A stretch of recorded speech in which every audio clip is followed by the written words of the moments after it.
This is actually a night vision rifle scope. Mike Green, but you can use it as a viewer. Is about to go hunting. As you can see, it's got a whopper of a lens on it. After a career spent exposing hoaxes. And that's just recording heat. Green is trying to prove that this one... You gotta love gadgets in this business. ...isn't. I testify in court as an expert on forgery. Video out right here. For 20 years, I was chief of a fraud investigation unit for the state of New Jersey. Leave some food out, and hopefully they're watching us right now. It's home sweet home. He took us to the Uwharrie National Forest. Everything interesting has happened right here. Where he says okay, we're off. He's seen Sasquatch before. You okay back there? He was out here about 1.5 years ago. And in the middle of the night, I was awakened by what I call Darth Vader breaths. Great, I mean, that's really what it sounded like. Great big, two big breaths right over my head. In this here, in the food container. He showed us what he then did. This is a game cam. To try to get video of it. Put it right here, and we take this, and we do that. We hope that he's going to take this lid off and go, oops, and we're going to get a full face shot of it. I've been trying to capture this on film for a year. Green did get a shot. I had seen one almost exactly a year before down there. That night, 18 months ago. See that white? Mm-hmm. Okay, that's its head. What you're seeing here is really the first comprehensive thermal image of a Sasquatch, and it's the best that's been taken in 40 years. Even though I admit that's blurry. Green put a candy bar on a stump that night to attract the Squatch. Now you're going to see his right arm reach up and take the candy bar right about now.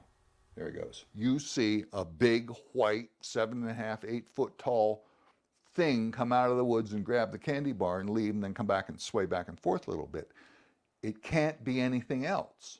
I mean, it literally can't be anything else. Not that he hasn't heard all the possibilities all the time from the skeptics. Well, it's just a guy in a fat suit or a ghillie suit.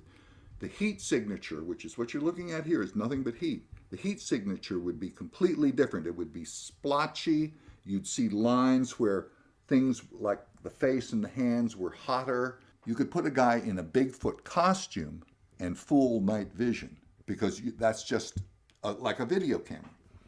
But if you put a thermal imager on him, it's going to look completely different. Green believes that the clear heat signature that you see on this thermal image and swinging back and forth is something you couldn't fake. Now on this swing, you're going to see his right arm will separate right there from his body a little bit. And has him convinced it's Bigfoot. But yeah, there's no doubt about it. Now we're recording that image. But even he and the rest of the Bigfoot Field Researchers Organization, and I just walk up like this, are baffled that they don't have better proof after all these years. We have in the BFRO maybe 200 game cams out looking for squatches. Haven't gotten one lousy picture of a Sasquatch, which doesn't make any sense unless you think that maybe these things are so smart that they either see the game cam, and some of these game cams are very well hidden, or they can hear or sense electromagnetic radiation like some other animals can. Until that day when someone finally gets that money shot. There's the tent right there. You'll have to believe this lifelong fraud investigator put this face down, that the Sasquatch is no fraud, and what he saw that night let that sit there all night long was the real thing. Absolutely, unequivocally, no doubt what it was to me anyway. Bob Buckley, Fox 8 News.